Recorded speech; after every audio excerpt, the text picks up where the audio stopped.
بسم اللہ الرحمن الرحیم۔ اور آگے بڑھیے، سرکار دو جہاں نے تو قلم ہی کبھی ہاتھ میں نہیں لیا۔ دو چیزیں ہمارے نبی نے کبھی ہاتھ نہیں لگایا، نبی نے کبھی دو چیزوں کو ہاتھ نہیں لگایا، نہ نبی نے کبھی تلوار کو ہاتھ لگایا، نہ نبی نے کبھی قلم کو ہاتھ لگایا۔ 80 جنگیں جیتی ہیں، بڑے بڑے مار کے سر کیے سرکار نے، تلوار کو نہیں چھوا، اس لیے کہ جو رحمت للعالمین ہو اس کے ہاتھ میں تلوار جچتی نہیں ہے۔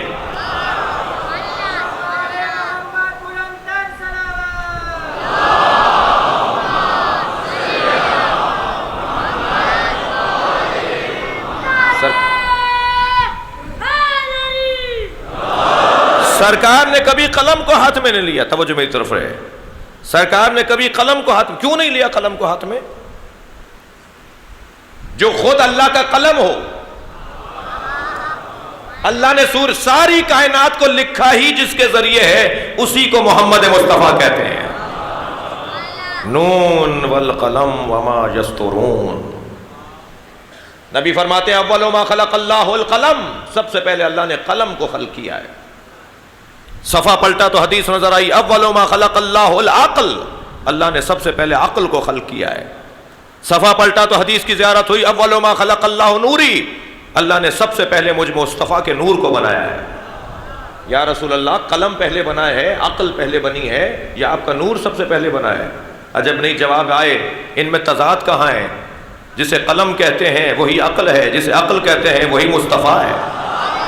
صلوات پڑھیں گے محمد و آل محمد۔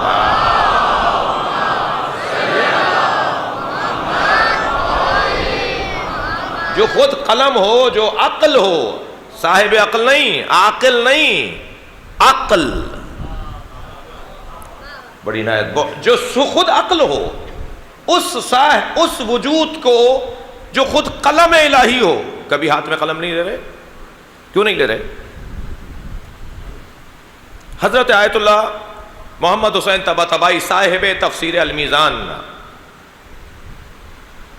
ان کے فرزند فرماتے ہیں کہ میرے بابا ہر کچھ مدت کے بعد مجھے کاغذ دیتے تھے اور کہتے تھے اسے کنویں میں ڈال کے آ جاؤ۔ میں کنویں میں پھینک کر آ جاتا تھا۔ ایک دن میں جب ایسے ہی کئی مرتبہ کے بعد کاغذ پھینکنے جا رہا تھا تو ایک کاغذ کچھ مڑا ہوا تھا، کچھ تہ ہوا تھا، تو مجھے ایک مصرع نظر آیا، شعر نظر آیا۔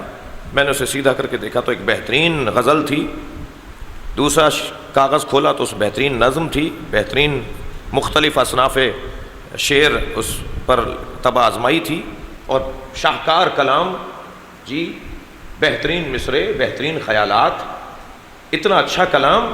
میں نے اسے دوبارہ سے طے کیا، واپس آ کے کہا بابا یہ آپ کا کلام، مجھے آپ نے کہا کنویں میں پھینک کر آ جاؤ، میرا دل نہیں کیا کہ میں اسے پھینک کر آؤں۔ کہنا نہیں بیٹا، وہ جو پہلے بھی تم پھینک کر آئے ہو وہ سب ایسے ہی میرے کلام تھے۔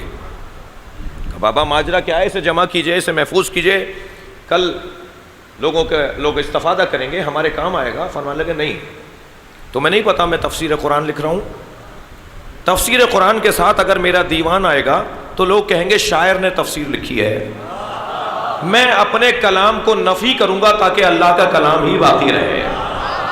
سرکار نے، جملہ محسوس کریں گے، سرکار نے کبھی زندگی میں قلم ہاتھ میں اس لیے نہیں لیا کہ اگر قلم چلاتے ہوئے دیکھ لیتے تو کہتے قرآن انہوں نے لکھا ہے۔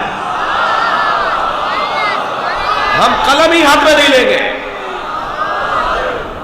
ہم قلم ہی ہاتھ میں نہیں لیں گے، اللہ کا کلام ہے، اللہ ہی کا رہے۔ صلوات پڑھیں گے محمد و آل محمد۔